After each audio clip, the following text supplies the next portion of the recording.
Welcome to another edition of African Americans Ain't Africans, the talk think show that proves without a shadow of a doubt that the so-called African American didn't find his way to America locked in the trunk of a ship. I'm your host, the indigenous one, and she's back, y'all. Halito, halito, halito.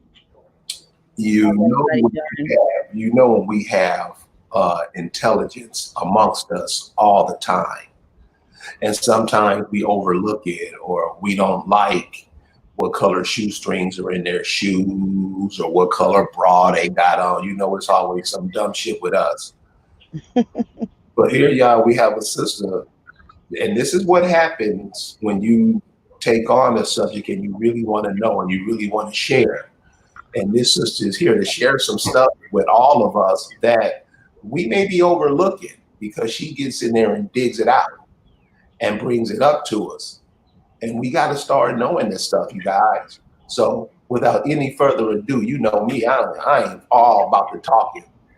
Here she is, Miss Phoenix Moon. Phoenix, what's going on? Halito, halito, Chamachukma, how are you? I'm doing great. Thank you for being here today. Oh, Folks, thank you for having me. It's always a pleasure, always. I was checking out one of your lives this morning, Yes.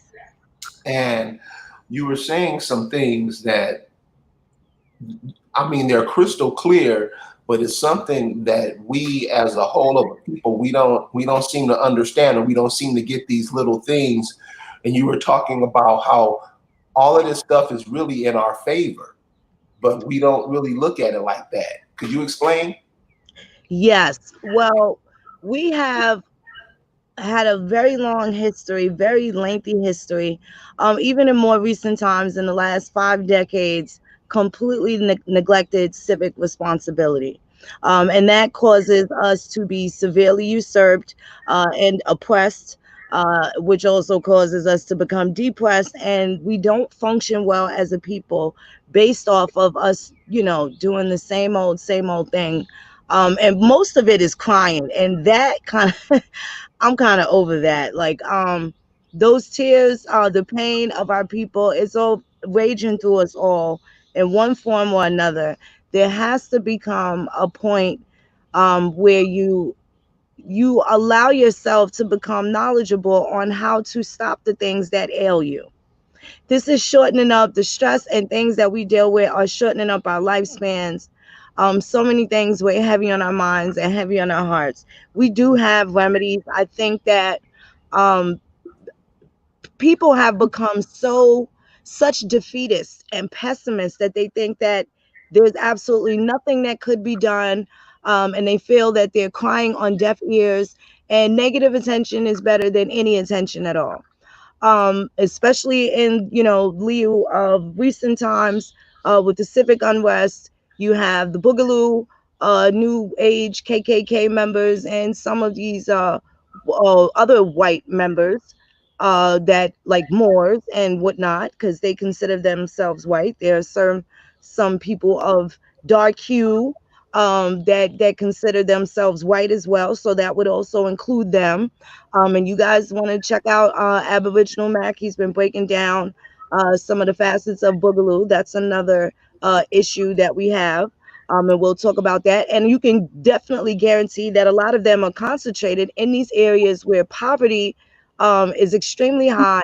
And you don't really hear a lot of noise coming from over there, but you know that there has to be some sort of grievances and complaints. Again, people taking on that defeatist attitude. They're not sure exactly what it is that they can do that will be able to protect them from being oppressed or being usurped, and being able to even identify that they're being disrespected, right? As a U.S. citizen, let alone a human being, let alone someone's mother, let alone being someone's son. You have certain reasons to take pride in how you are treated and how you are respected. It should be no different in terms to the place in which we live, which is our home. So if that couldn't go on in your house, how does it go on in our house?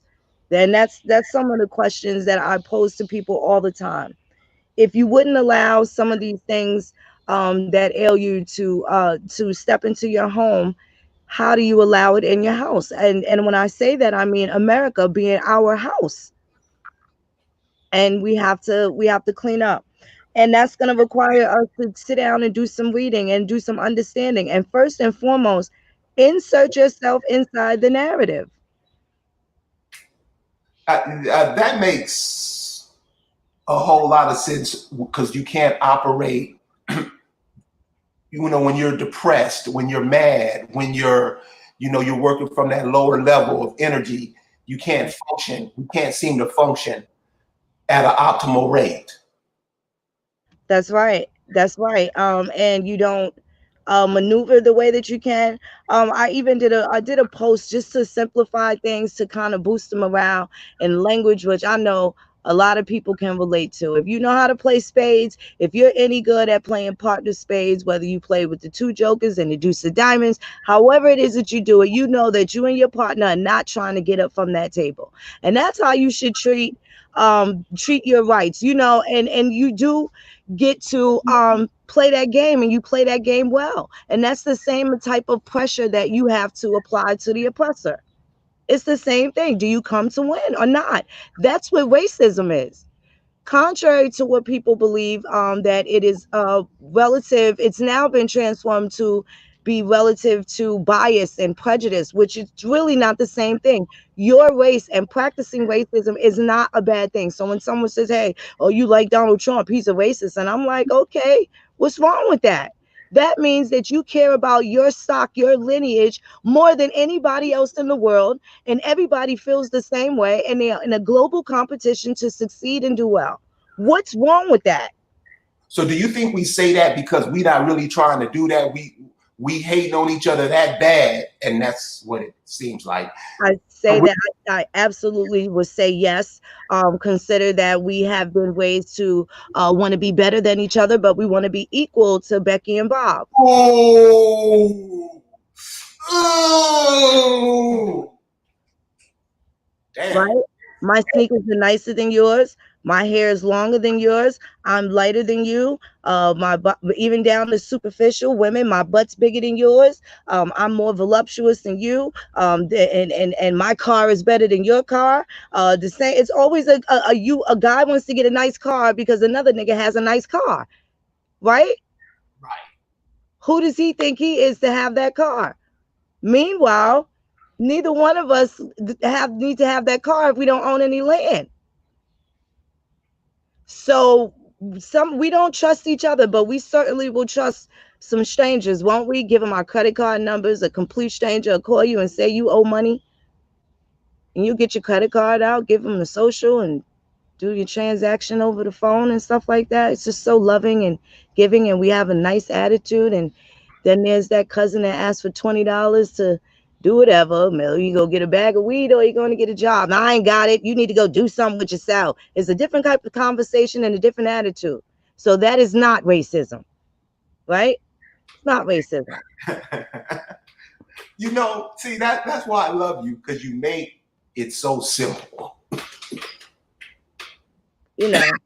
I mean, how many homeless Chinese people do you see? They have their Chinatown. They get to set up shop in our camp. How do they get to do that? They don't have any rights any more special than we do. They just assert their shit and we don't. Somebody's getting it. They're getting to it. Where's the information? Who is the liaison to provide this information? Oh, well, part of self-governing and part of getting what you want and part of what the other people that are committing racism are doing is self-governing. They're keeping their money in their own neighborhoods. They don't have to leave for anything. They all work together. They live in the same house and they buy the community. They practice cooperative economics. They bring money into the state. They bring money into other municipalities after it leaves, and it's always valuable. So Phoenix, how come we're not into that? I mean, we see this stuff. I mean, what you say, and everybody on the panel knows. Damn, she right. What's stopping us from seeing it? And then not just stopping us from seeing it, but we got this asshole attitude about it. What's that? A lot of it is ego. A lot of it is antipathy. They are, totally disconnected from the sources that should inspire them to want to do better. um I think people are kind of being cowards too. They have a lot of time to do a lot of things except read on how to stop what it is that's bothering them. And usually those things include a lot more time complaining about the things that bother them instead of looking for a solution to it. So again, that trains the mind into a vicious cycle of we can't win. It's like hearing Adrian over and over. You can't win. You can't win. I did a little video clip on how ungrateful, now I don't even want to say ungrateful, but just like disrespectful and so not diplomatic. Um, the people were responding to the executive order. This is a shout from the top of the company that says, hey, y'all better fix this. Not because he's scared. Does Trump look like he's bothered by what anybody says? He's the most unbothered person that you've visibly seen in the 21st century, right? No matter who, to everybody's talking about him. His own, the opposite people, everybody in the world hates this person, and he still gets up and goes to work every day. Whether, in spite of how we feel about it, he passes down this order, includes some things. There's some overhaul that has to happen again on a level where the ball is now back in the Negroes' court because they was crying the loudest, right? Now the ball is back in the Negroes' court to make sure that this not only becomes a bill, whether you want to name it Georgie's Law. They should have started that already because it was a million bodies outside tearing shit up, and it was a million pens, a million signatures that could have made some legislative moves that nobody's ever seen before. It could have started in Minneapolis and became infectious throughout the nation. Everybody had business days after George Floyd or during the time of the guy George passed away. They had plenty of time to show up in these offices and demand some legislative changes. I didn't see one video go viral, anyone calling their representative with any concerns. I didn't see anybody get any calls to the sheriff's department with any concerns, talking about complaints that they filed that they can't locate where the complaints are. People don't follow up. So whatever it is that they're neglecting, you can't take it out on a shadow government of people that are not totally oppressing you unless you figure out if you're the one oppressing yourself. Okay, I want to bring in what you just said with this Facebook user's quote, what he or she said. Too many distractions. Do we have any? I mean, and no offense to you, Facebook user, but later for the excuses. We don't have none. Because what this sister's saying, this shit is old as your great grandmama. And we just always, so is what he's saying, my question to you is what he's saying, too many distractions, is that itself just a distraction? Because we have no excuse, because the things that you just said that other communities use, other people use in this race war. And I see what you're saying. We're racing to see who's the best on the planet. Right. What the fuck are we doing? Right. When we've already always been ahead of the curve. I mean, we want to be like everybody else, but everybody else wants to be like us. It sounds like we already started off winning, whether we know it or not. But they have somehow distorted all of these images and the distractions.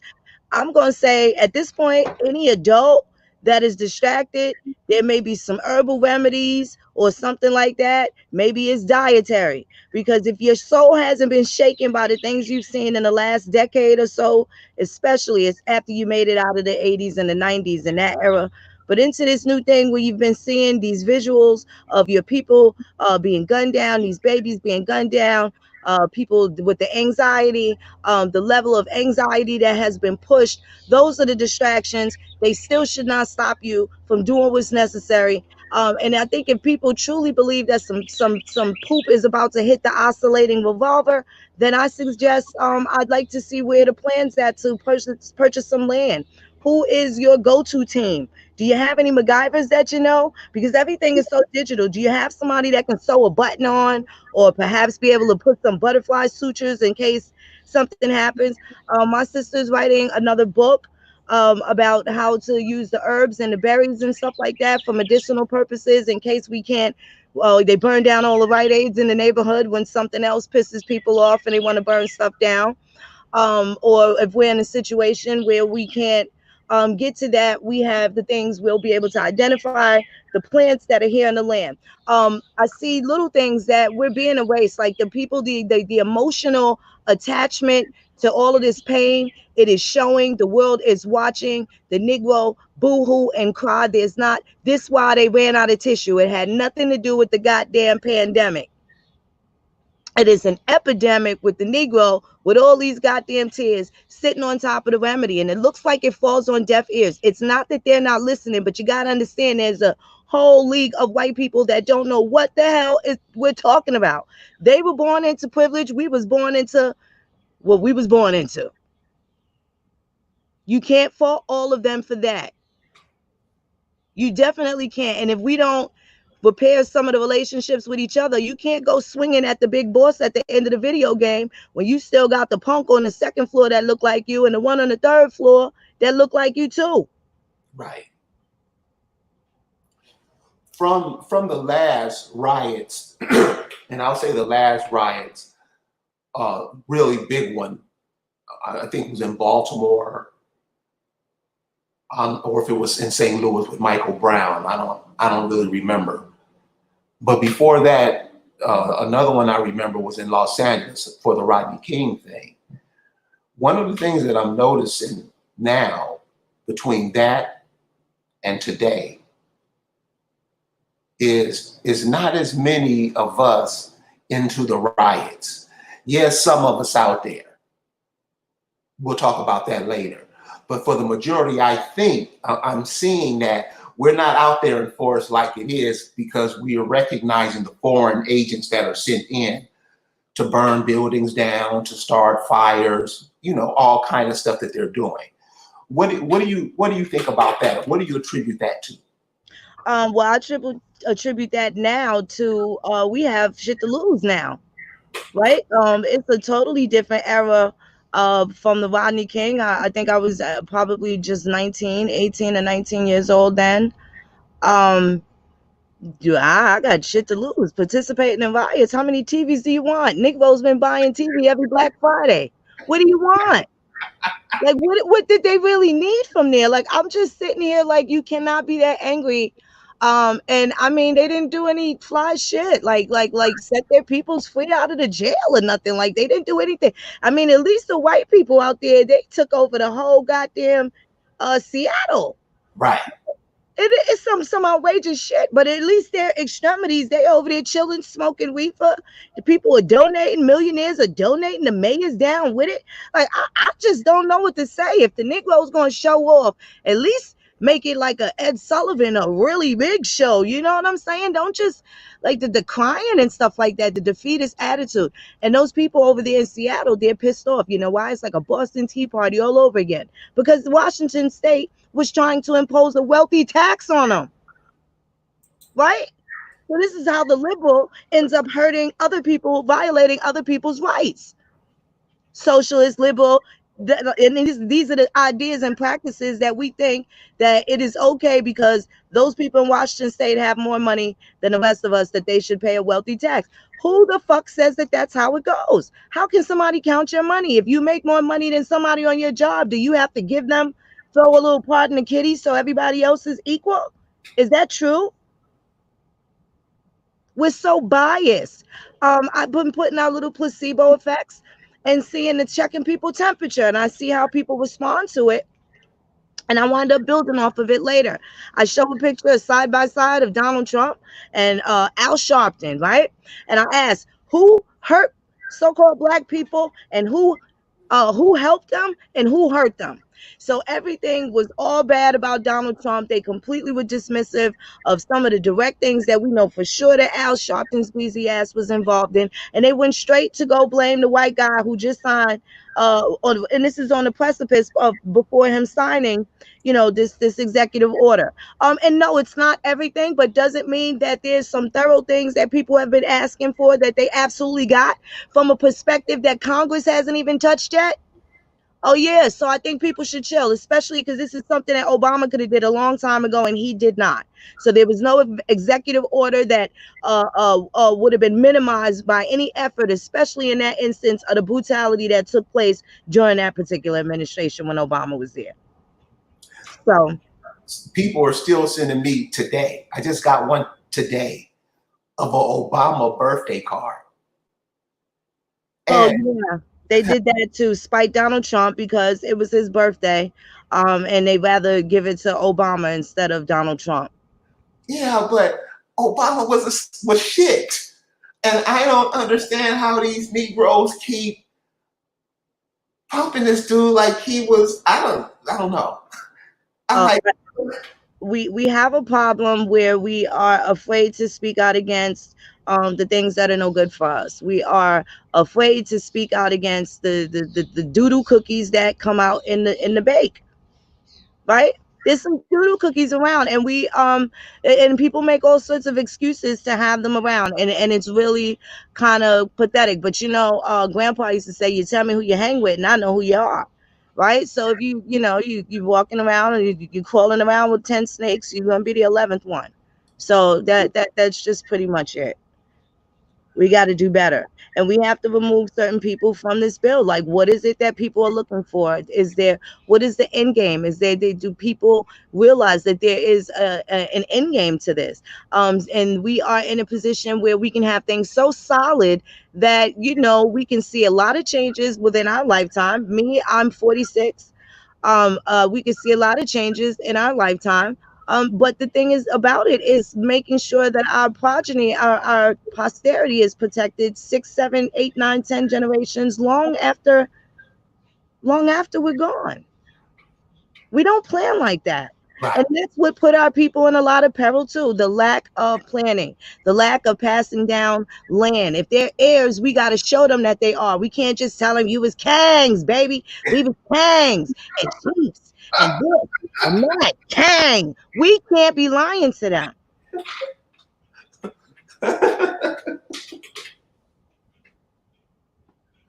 They don't inherit shit. right, right.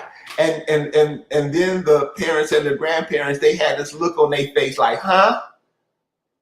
I'm like, you keep kidding, because what I'm noticing from I can't believe. An uncle told me one time he never thought he'd see the day where people would send their mothers, grandmothers, aunts, all the people they love, they would send them out to a building somewhere to be looked after in their last days. Oh man, I'm telling you. And it wasn't just that. We had long-term family relationships with other families that were close to your grandparents. They always looked out, after passing on. Like they had those kind of kith. You have kinship and you have kithship. And kith is the family, the generational family friends that you acquire over the years. They may not be bloodline, but they've been around for different generations of your family, so they're very well always at the family reunions, right? But they're not blood, but it's love, and we don't generally have those relationships no more. Look, man, shit has changed. You listen to a Betty White song, they with no pain, no gain. No, after the pain, where they talking about don't blame Mr. Charlie. You hear somebody talking in third person. Mr. Charlie is just a man. Like people were gonna break up because the man was going to lose his job and they were gonna be forced on welfare and he'd have to leave out the house anyway. People would throw rent parties to make sure that couple stayed together. Now you got this I got your man and you can't do nothing about it shit going on. We don't take care of each other. Men don't want women with kids. There's no more like Claudine. There's no more James Earl Joneses. There's no more stepdaddies. There's no more people that can adapt to what it is, whatever the blissful thing that they may want, because it doesn't come exactly packaged the way they want to. People just throw shit away all the time. Like if it's about the nation building, that means there's going to be some radical changes, and they have to be internal, right? Because ain't nobody else in the world going to believe we got shit going on until we start showing some sort of solidarity. A lot of that is going to be inclusive of genealogy, and that's just it. Right? We cliquish and clannish by nature anyway. Right? So there's some things that we need to identify. But if we're doing our genealogy and with the 6 degrees of separation and we all are finding out that we are linked up some type of way throughout these dynamics, then that means we all have a reason to at least have a certain respect for each other, right? Right. All the time. I want to add something to what you said. So let's say I'm doing my genealogy, and I'm looking back in the 1800s, and I see this woman. She got like 9 kids, but she's living on a farm, and they're producing. The family making their money off of selling their produce. But she got nine. They say they didn't look at it that she had 9 kids. They looked at it as if she had 18 hands. That's the way they were looking at it. They weren't looking at it how we look at it now, like a person is just an individual. That's A, right. a person is a thing. You're black, you're a thing, you're nothing. And the people didn't look at themselves like that. They looked at themselves as part of a biosphere. So it wasn't 10 kids, it was 20 hands. Do you think, so like today, it's 2020, and we see how cycles go, and we understand that we're nothing but energy. And I see that. We're nothing but energy. And since energy can neither be created and destroyed, do you think one of the secrets to genealogy is what people were doing and what a person is doing today may link them that way?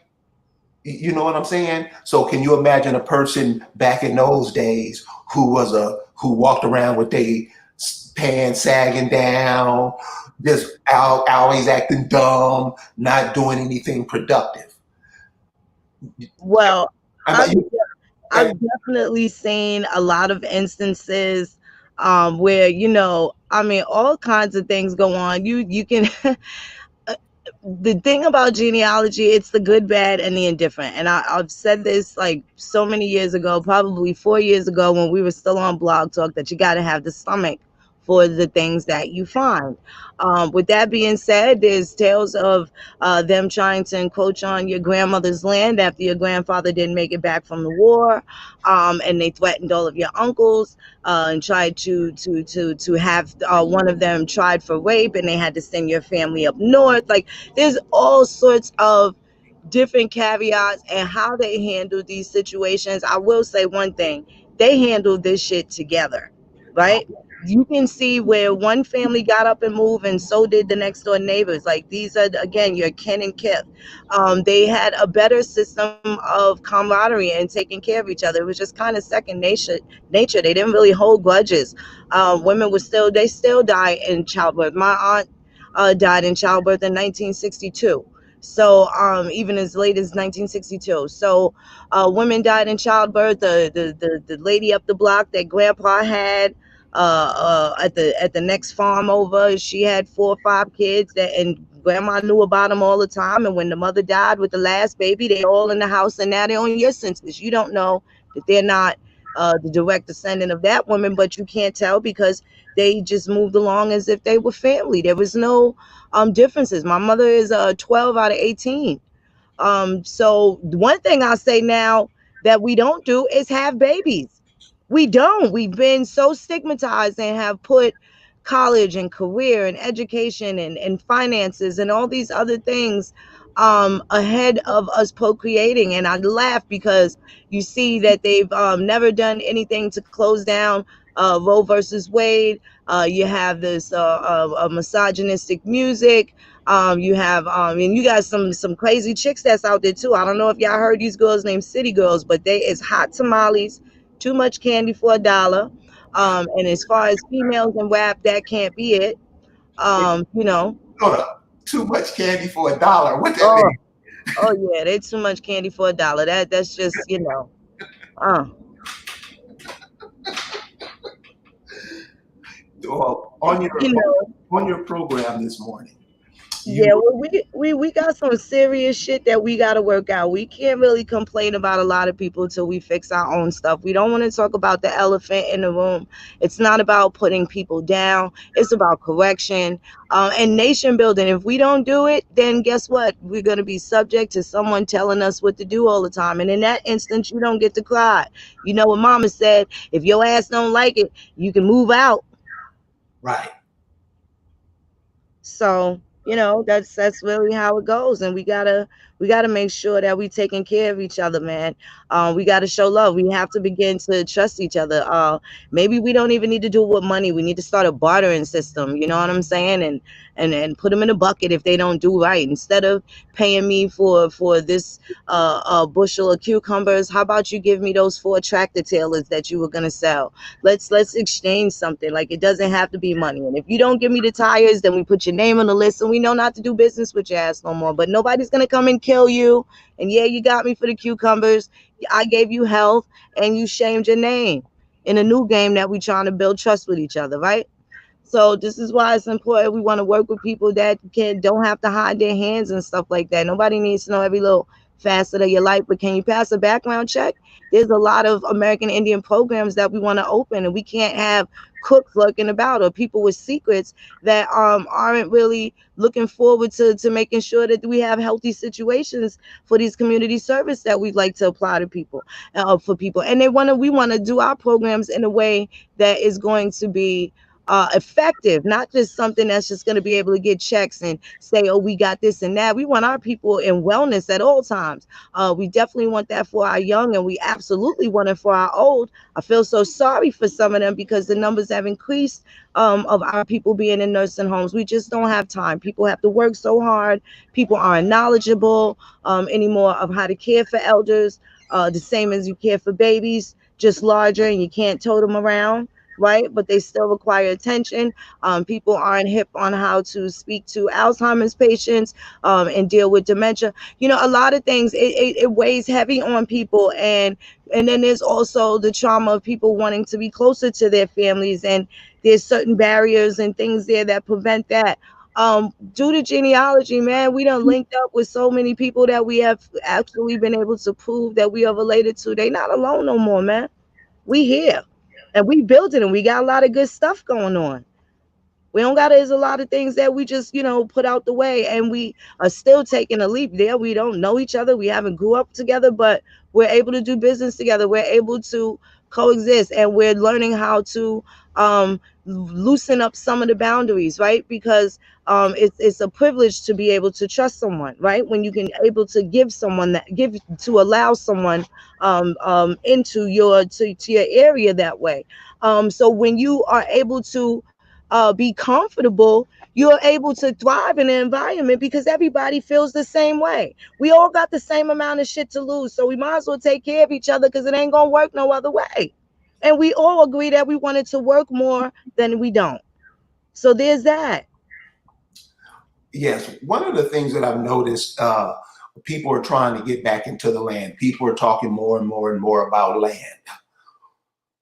Do you think that'll be the key for us to discovering more stuff and moving stuff forward, since we are connected through that, through our genealogy?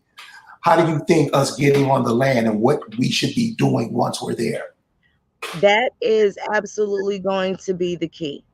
That is absolutely going to be crucial, in the instance, especially where it is a collective of people, because we all got a stake.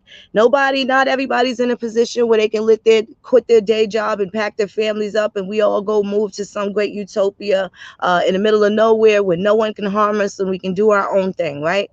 That sounds great. Now, the thing is, if we are all able to collectively be able to build and respect each other enough to go into a business venture where we are able to acquire a piece of land, well, then now we all got a stake and we all got something to lose, right? So now we looking to offer people a situation with some land, but guess what I could do? We could all provide our names and social security numbers because we ain't got shit to hide from nobody, right? We Sure. want to do things legitimately where we're going to have something to show for all of the things that we have learned, all of the things that we know better, and we have to set an example. Yes. It's very tangible. It's very tangible. I'm gonna be honest. Like, we smoke $100+ worth of weed a day. It's nothing to get.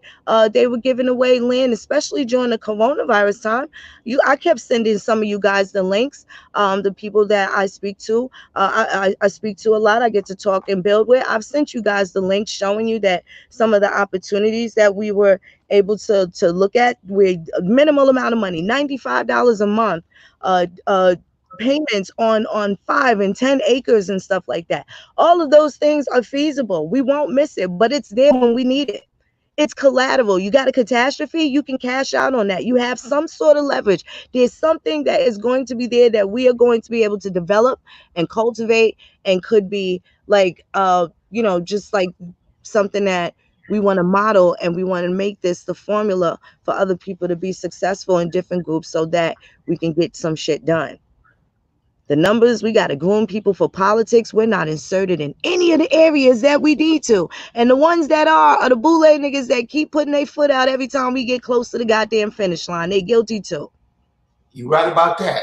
I was wondering, how come you never hear nothing about the boule members? Yeah, all you hear is about regular folks, but it's never the boule who's in no bullshit. That seems odd, doesn't it? How does Al Sharpton keep moving on? How does Jesse Jackson keep moving on?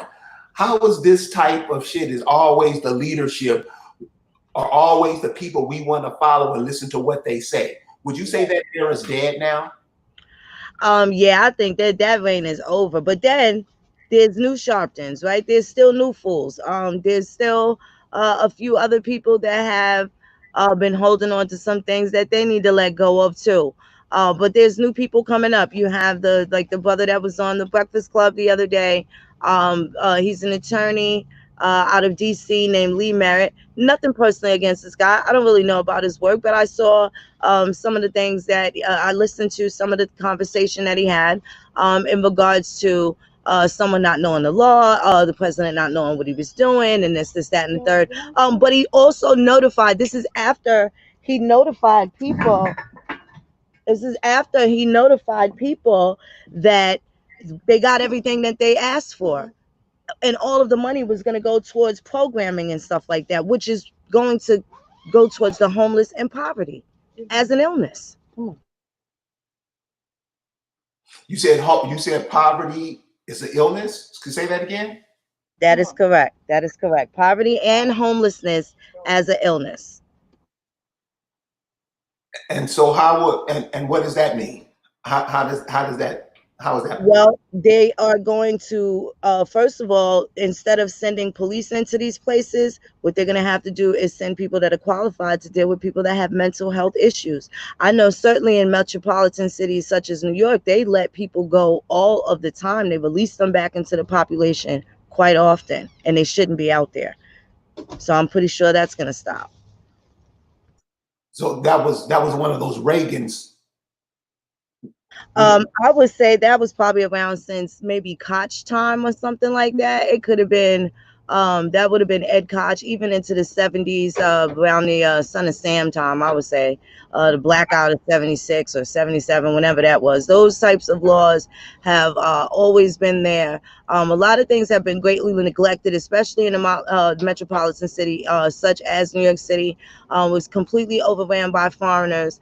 And there's plenty of qualified people that would have been able to be inserted into those positions, but that's not where their area of expertise. Again, that going to want to be better than the rest of us and still want to be in competition with the alleged oppressors, because they have these positions. They do become lawyers, but they don't become the right type of lawyer. They don't assert themselves in something that's usually valuable and beneficial to the people. They may have a pro bono case here and there, but they don't have a history of doing anything epic, especially with their youth and tenure. Most of the times unblemished, especially coming fresh out of law school, and they don't go into court clerks. They don't go into positions that are watchdogs or any type of make sure that we're protected from so many different things. In Alabama, the fake tribes that were state recognized had been getting money probably since 1981. The Machi tribe, they had access to the records in Alabama to write themselves in as Indian. Like there's so many things that have been done, and we don't have the positions. We haven't put ourselves in a positions to where we're able to monitor those things. And thankfully, if you check on the Department of Justice website from maybe once a week and see what's happening under Donald Trump, and look at all of the money that is coming home, that we don't even know is gone from other people stealing it from programs that are available to us, but we haven't been able to enjoy. We don't even know exists, and minorities have included a bunch of foreigners, and that's where the money is. So when we ask for certain things, they look like, hey, I don't know what you guys are talking about. Hey, we already tried to help you guys. It's not their fault that we don't know where the money comes from, what office, what committee decides on these things. That's why I showed that old Schoolhouse Rock about I'm only a bill, and things like that, because people don't really remember. Explain that. I was going to ask you that. That was one of my questions. Explain that, how that goes. This is interesting, you guys. Well, people, we're supposed to be going to our representatives, giving them our petition for a particular thing, a bunch of constituents within a certain district. We all have the same grievances, gripes, and concerns about the same issue, and we want a certain resolution to be done on this matter. For instance, everybody in the neighborhood loves dolphins. We want to go save the dolphins. So we get our local congressmen and assemblymen to bring this before a specific committee to see if it can be heard. Once it's heard by there, it then has to go. If it does pass, it has to go by the House, and then the House usually answers by yay or nay, whereas the Senate answers by vote majority. Whether it's over 50%, of course, is who wins.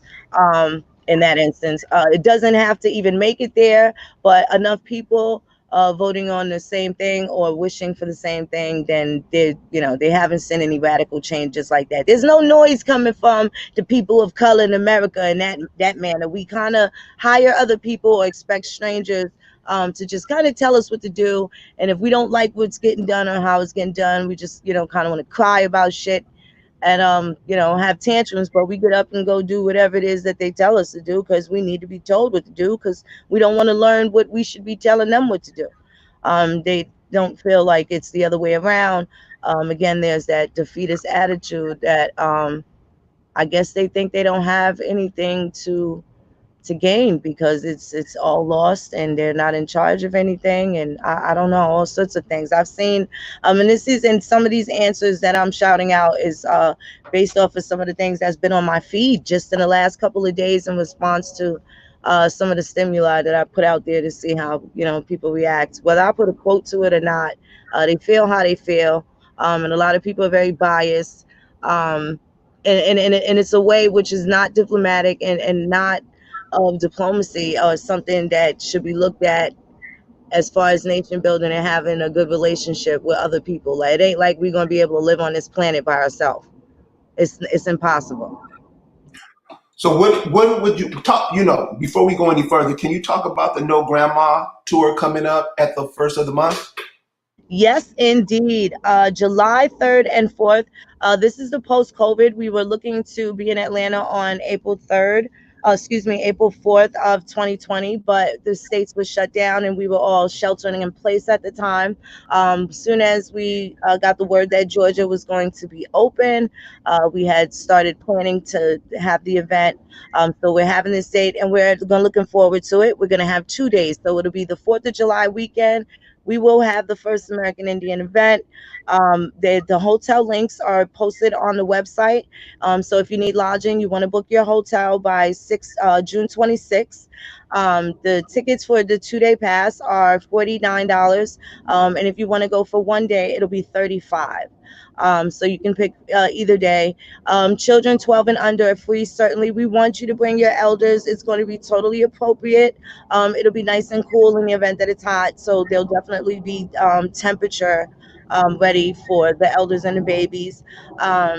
It's going to be a good time. We have great presentations. We have some fresh content that is going to be for their eyes only, and we're looking forward to it. We have you. We have Laren Cypress, we have Gabriel Rich, we have Chief Callie. We'll also have Tasha Shee. We'll have Spirit Wolf Allen, Coach Crew Cut, Johnny Aborigine, Omar Crazy, so many other people. We got some great vendors that are going to be there. I'm super excited. I'm super excited. Well, cool. Well, I will be there. Listen, and for you listeners out there, for people who really want to move forward, bring your idea and your products to that, because now we're having stores, we're doing online stores where we can trade and move product around with each other. Yes, absolutely. You can do that. And we'll be also doing genealogy live. So we'll be doing people's genealogy on the spot. So if you don't have much information about your ancestors, you won't leave there the same. Let's just say that. Yes. And also go to the earth. The earth, you know, especially down here in the South Earth, I'm sorry, South Earth, the Southeast, the earth gives us an abundance down here. And this is why we're coming to talk about things that we can do as a group of people. And that's why we need the hands. We got to work together, y'all. It can't be just wearing feathers and making an ass of ourselves. It's action. Got to do something. So, yeah. So, yeah, be there. The No Grandmother Killers Tour. Yes, indeed. The No Grandma Killers Ancestry Tour. That's what it's all about. And in case people are wondering what a grandma killer is someone that will take you outside of the United States, outside of the country which you know, as if your grandmother didn't exist, and they carry you off to faraway places. They turn you into Moors, into everything but the American Indian that your grandma said that you were. Ain't that cold? A Facebook user asked, he wanted me to ask you about the gang video you shared earlier. Say that one more time. A user asked her about the gang video you shared. What gang video was that? I don't. A gang video? Okay. Well. Gangs of New York. Oh. It was gangs. It was the movie Gangs of New York. Leonardo DiCaprio. Um, I forget who the other star is, but definitely Leonardo DiCaprio is in that movie. It is an awesome movie. You learn a lot about the conscription laws, and the conscription laws explain how in New York when they were coming through Ellis Island, this is right before the hotbed of the Civil War. They were looking for Union soldiers, so they would charge the people coming fresh off the boat with whatever condition they were in. They would charge them $300 if they did not participate in the Union Army. So they passed 3 different acts doing this to, I believe it was the Italian and also definitely the Irish. And that'll also give you more insight on how they took over a political party, essentially, and incorporated themselves into the Know Nothings.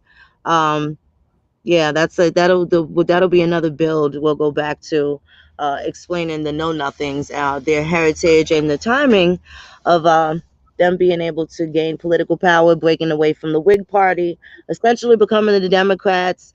Yeah, so they've got a lot of extensive history, and it's always been as if they feel as if they are the true Americans. Those are, in fact, your Native Americans. Wow. So that's Gangs of New York. Yes, it's 4 hours of chock full information. Yeah, it's 4 hours of chock full information. Well, Phoenix, I want to thank you for joining us tonight, and thank you for sharing with us. Your wisdom is off the hook. You just give it straight, no chaser. And that's what I love about you. Last words before we get out of here.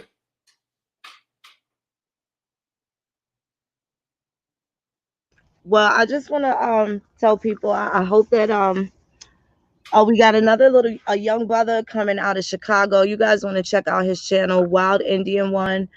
He's got a completely different edge, and he has a hell of a way of communicating and dealing with the people just in his community in Chicago. You definitely want to check him out. Shout out to Chief Callie, Speaks the Truth. You want to check Callie out. We have, again, the genealogy. So if you can get some of whatever information that you have, you definitely want to bring that with you. Again, children and elders are welcome to come to this event. So you don't have to worry about that. Check the weather, make sure everybody's comfortable. You got to make sure that the elders have a cool place to be, and stay hydrated. I know I don't have to tell grown people that, but we just want to make sure everybody's comfortable and can enjoy the information. Certainly bring a notepad. We're going to have a good old time. We're going to do, they'll have jewelry. We got all different vendors that are going to be there with beautiful pieces, all the things, music. We got a special musical guest there. Hopefully I'll have that drop out in a couple of days. Definitely want to shout them out. We'll get back to that. Oh, and we got somebody else that is just going to blow people's socks off. We're going to do their genealogy. You guys are so not even ready. This is going to be so dope. I wish I could tell you, but it just has to be a surprise. It has to be a surprise. It has to be a surprise. You guys get your tickets, www.nograndmakillers.com. I can't wait to see you guys there. Thank you so much, Carrie. Okay, no, one more question. This is from a original Copper Indian, and he's calling out my home state. He said, "When the Grandma tour hitting California, baby?" We are looking for a date to come to LA and somehow San Diego and Oakland. You know, California is a big, big state. And I love California. So we definitely going to have to do it big. And again, like I said, we're going to have to probably do it in that order. Oakland, LA, and then San Diego last. And we're definitely going to make our way out there. That'll be in the next poll to see which California city people want us to come to. We have a poll out, so check us out on nograndmakillers.com. And there's also a poll on my page. And right now, the 3 cities that we're looking to tour next are out of Chicago, Houston, Texas, and Charlotte, North Carolina. So put your vote in. Tell us which city you'd like to see us next on tour. The Wild Indians going to be coming through. We got a whole new squad of great new people that are super strong. What's up, Cuzzo? What's up? Super strong. They're going to have the bomb information. And they're really passionate people. They're good folks. They're family folks. They care about their grandma, and they know what time it is. So I'm looking forward to it. It's a beautiful day in Indian country for sure. Well, Phoenix, thank you very much. And we'll see you at the No Grandma Killers tour. Yes, indeed. Thanks so much for having me. In a couple of weeks. Yes, I'm so excited. I'm super excited. It's finally approaching. Finally, it's dope. So everybody get their tickets and be there.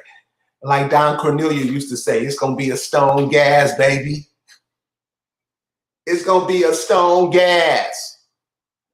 So the genealogy, hook up with your folks, hook up with your moms, your aunts, and ask them about who you are and where you come from.